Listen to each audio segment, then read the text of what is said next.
निष्पक्ष, निर्भीक, निडर, सदैव आपकी आवाज। केकेजे न्यूज। चुनाव के दौरान दीवारों पे पोस्टर तो लग जाता है और यहाँ ये देखने को मिला है जो सारे प्रत्याशियों का एक ही साथ पोस्टर, और इसमें जनता को चुनना है जो किसको बनाएंगे सिरमौर। नजर आ रहे थे आप। आपका शुभ नाम क्या है? जी, मेरा नाम किशोरी कांत चौधरी हुआ। किस पंचायत से हैं आप? दिनमनपुर उत्तरी पंचायत से है। आपके पंचायत में विकास हुआ है क्या? आपको दिख रहा है, इसका नाम विकास है तो विकास हुआ है। अच्छा, जमीन है, रोड नहीं है। आप गड्ढा भी देखे होंगे, रोड टूटा हुआ भी देखे होंगे। 2 किलोमीटर के फासले को हमको 5 किलोमीटर में तब्दील कर दिया जाता है। यही हमारा विकास है। अच्छा, क्या और कारण? अगर विकास होता तो शायद हम हॉस्पिटल के व्यवसाय मेडिकल लाइन से बिलोंग करते हैं, उसको छोड़ करके आज गांव की उन्नति और तरक्की। प्रतिनिधि है क्या? हम कार्यकर्ता हैं, हमारी पत्नी जनप्रतिनिधि के रूप में आई है। हम उसके हाथों को क्या मजबूत करने। प्रत्याशी जी से मुलाकात हो सकती है? बिल्कुल हो सकती है। किधर है प्रत्याशी जी? कहीं दूसरे जगह फील्ड में है क्या? तो मैं बुला देता हूँ। अच्छा, प्रत्याशी जी भी हैं यहाँ। जी। चलिए, मैं प्रत्याशी जी से भी मिलना चाहूंगा। भिक्षाटन कर रहे हैं, लोगों का समर्थन मिल रहा है। आपको रोड कैसा लग रहा है ये? आप खुद ही देख रहे हैं कैसा लग रहा नहीं, है। चल रहा आप रही है ना। बहुत कष्टदायक है। और क्या आपको जीतने के बाद कितना मेहनत करना पड़ेगा? जितना अभी कर रहे हैं उतना ही करेंगे।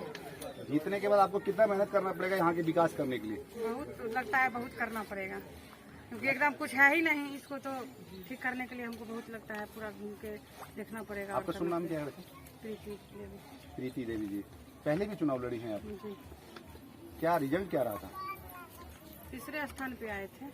अच्छा, तीसरे स्थान पे। इस बार जनता का आश्वासन क्या है आपके प्रति? आश्वासन है तभी तो हम आए हैं इसमें। नहीं, चुनाव तो आदमी लड़ता है, अपना अधिकार है चुनाव लड़ने का, लेकिन उन्हीं जनता लोग के विकास चाहती है, विनाश चाहती है। तो अब उनके हाथ में है कि क्या करेंगे। नहीं, विकास आप जब जाते होंगे तो कुछ तो बोलता होगा जो भाई पूर्व प्रत्याशी ने क्या किया है, विकास विकास नहीं किया है किया या है, नहीं तभी किया तो है? हम बोले हैं कि आप आइए और आपको जिताएंगे। आपको समर्थन कर रहे हैं? हाँ बिल्कुल, तभी तो क्या लग रहा है आप समर्थन कर रही हैं अम्मा अपने नेताजी का? क्या नाम है इनका? प्रीति देवी। सिखा तो नहीं दिया इन्होंने अपना नाम आपको? नहीं, हम सिखा है। अच्छा, नहीं सिखाया। अच्छा, क्या उम्र क्या है आपका, एज क्या है? 60। पेंशन मिलता है? हाँ, कितना पैसा? अरे आपको भी कमीशन देती हैं 400। कुछ पैसे कोई लेता भी है क्या? पूरा मिल जाता है? जमा कर रखी हैं? हाँ, कहाँ पे, कौन से बैंक में? बरगमा बैंक। चलिए, बताना मत किसी को। अच्छा, मैं एक बुजुर्ग आदमी है और उनसे मैं बात करना चाहूँगा। आपका नाम क्या है बाबा? जोगिंदर मंडल। दांत टूटा है, मुंह में आवाज तो होगा ही, है ना? जोगिंदर यादव जी हैं? नहीं, मंडल। मंडल जी हैं। कौन से पंचायत के वासी हैं आप? 3 नंबर वाली पंचायत कौन सा है? पंचायत दिनमनपुर उत्तरी। क्या लगता है आपके पंचायत में विकास हुआ है क्या? विकास नहीं हुआ है, मगर ये बाबू जो था जीत जाएंगे, विकास वो भी करेगा। ऐसे कैसे मान सकते हैं जो अगर ये प्रीति देवी जी सब खड़े हुए सब तैयार हैं, है। अगर वो जीत गए तो विकास आपका करेंगे? वो पहले वाले नेता भी तो ऐसे ही बोलते होंगे ना? हाँ, वैसे ही बोलता है। तो लेकिन किया उन्होंने? किया है, थोड़ा बहुत किया है, कहूँ छोड़ दिया अभी। अच्छा, तो लगता है जो अपना जागरूक हो गए अब इस बार? हाँ, हैं? अच्छा, जागरूक हो गए। चलिए, ठीक है।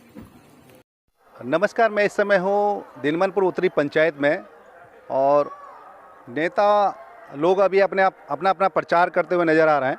इसी दौरान में चलते चलते हम एक दिनमनपुर उत्तरी पंचायत में आए हैं और वहाँ देख रहे हैं एक नेताजी हैं जिनकी पत्नी प्रीति जी चुनाव लड़ रही हैं मुखिया प्रत्याशी के रूप में, और उनसे हम बात कर रहे हैं। ये लोग तो मैं चाहूँगा किशोरी कांत जी से एक बार रूबरू हूँ।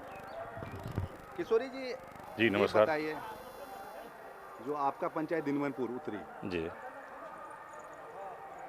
पंचायत का मुखिया जो होता है वो जनप्रतिनिधि और सर्वोपरि मुखिया प्रथम स्थान में आता है। उनका काम होता है अपने पंचायत का विकसित करना।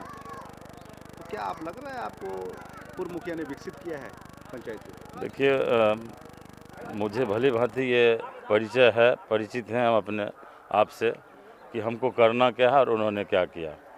पंचायत के मुखिया होने के नाते वो गार्जियन हो जाता है, पूरे पंचायत का उसके ऊपर, उसके कंधे पे बोझ आता है। अगर आपका कंधा बोझ उठाने को तैयार नहीं है तो आप जनप्रतिनिधि बनने को आइए ही नहीं। ये पब्लिक फील्ड को लोग लूटने का एक साधन समझ लेता है। एफिडेविट तो शुरू में करता है कि हमारे पास ये संपत्ति है, और 5 साल बाद सरकार की यही विडम्बना है कि उसकी जांच नहीं कराई जाती कि 5 साल में उसने वो धन कहाँ से अर्जित किया, जबकि वो जन सेवक अपने आप को जनता का सेवक कहता है। तो सेवक को फिर धन प्राप्ति का एक साधन कहाँ से बन जाता है? तो ये हमारी विडम्बना है, संविधान का दुर्भाग्य कहिए कि उसके रचयिता ने उसमें कुछ इस तरह का विखंडन किया नहीं, और उसमें संशोधन होना ज़रूरी है, वरना इस तरह की बातें नहीं होती।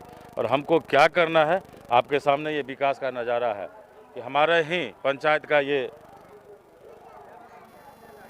एक टोला है जो लोग कीचड़ और गोबर से सना हुआ अपने आप को जाने में असमर्थता जाहिर कर रहे हैं। तो कहाँ गया विकास और कहाँ विकास की बातें? और हमारे मुखिया जी जो प्रेजेंट में मुखिया थे, अब इतना कमा लिए कि जनप्रतिनिधि बनने के लिए अब जिला परिषद का छलांग लगा रहे हैं, और घर से मुखिया की प्रतिनिधि का और एक वार्ड मेंबर का, यानी सारा पोस्ट उन्हीं को। क्या उन्हीं के कमाई को देख के आप भी चुनाव मैदान में आए हैं क्या? हमारा ये 2 बार पैक्स में हमने विफल हुआ, और 2 बार ये मेरा दूसरा प्रयास है मुखिया के लिए। हम ये साबित करना चाह रहे हैं कि जनता का एक बार प्यार और समर्थन मिला तो स्वर्ग का जो कल्पना है वो जमीन पर हम उतार के दिखा।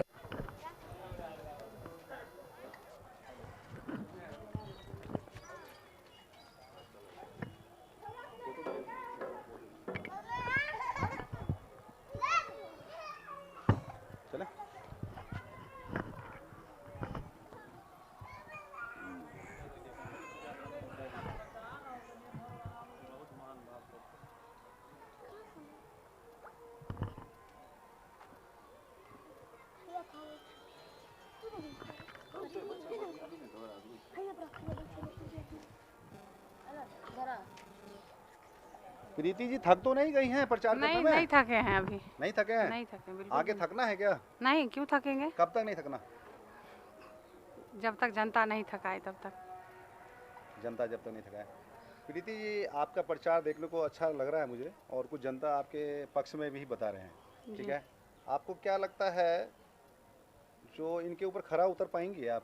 जितना बिल्कुल, अगर मेरे हाथ में अगर देते हैं तो हम दिखाएंगे कि हम फिर बहुत काम करेंगे, जितना उनको उम्मीद भी नहीं होगा उससे भी बढ़ के करेंगे। बढ़ के करेंगे? हाँ बिल्कुल। जनता का प्यार और सहयोग मिल रहा है आपको? हाँ मिल रहा है, तभी तो देख रहे हैं इतने लोग बैठे हुए हैं बिना। पूरे का अंबार लगा हुआ है, छोटा सा एक डस्टबिन है, क्या आप ही ने बंटवाया क्या? नहीं, पीछे किसके द्वारा बंटवाया? पिछले मुखिया जी जो थे इससे पूर्व, अच्छा, उनके द्वारा दिया गया। ये मतलब एक घर में एक मिल रहा है या कैसे मिल रहा है? एक घर में हमको लगता है एक भी अच्छे से नहीं मिल रहा है। हाँ। अच्छा, चुनाव के दौरान में उन्होंने बंटवाया, उससे पहले बंटवाया था? नहीं, इधर बंटवाए हैं। तो आचार संहिता का उल्लंघन किया उन्होंने? हाँ, उल्लंघन बिल्कुल किए हैं। तो इसका आप इसके ऊपर आपको क्या कहना है? क्या कहेंगे, जनता जागरूक रहेंगे तब सब कुछ ठीक हो जाएगा। अच्छा, उनको जागरूक होना पड़ेगा, और नहीं तो ऐसा ही होगा जैसा हो रहा है उनके साथ। किशोरी जी आप स्वास्थ्य सेवा से आते हैं जी, और ये तो मानव सेवा है जी, और जनप्रतिनिधि जो होता है पंचायत का वो भी मानव सेवा ही कहा जाता है। तो क्या लगता है आप अपने पंचायत में कोई डिस्पेंसरी बनाएंगे जीतने के बाद? हमारी कोशिश है कि, और हमने जगह भी चिन्हित कर लिया है हमको इसके लिए किसी दूसरे से लेने की और ज़रूरत भी नहीं है कहने की, और हम अपना अप्रोचिंग भी उस तरह से स्वास्थ्य मंत्री तक पहले से ही कर बैठे हैं कि हम मुखिया चाहे बने या ना बने, हम अपने गांव को, अपने पंचायत को हॉस्पिटल तो देंगे, ये सौगात होगी जी। और इस नाम पर हम चाहेंगे कि जनता अपने लिए एक ताली जरूर बजा ले। मैं हूँ या ना हूँ मायने ये नहीं रखता है, मायने रखता है कि सेवा करने के लिए, मैंने पहले भी बोला कि आपको किसी पोस्ट पे होने की कोई ज़रूरत नहीं, सिर्फ जज्बात और जज्बा होना चाहिए। हर चीज़ आसान है, आप ज़मीन पर ला सकते हैं, कर सकते हैं, बशर्ते करने का 100% आप शिद्दत अपने मन में ठान लीजिए। जज्बात आप में तो दिख रहा है जी, लेकिन देखते हैं चुनाव के बाद, आपका रिजल्ट आने के बाद आप अपना जज्बात और जज्बा कितना दिखाते हैं। ठीक। कलम की जीत न्यूज़ के साथ मैं केसी झा, राजू कुमार के साथ, दिनमनपुर उत्तरी पंचायत।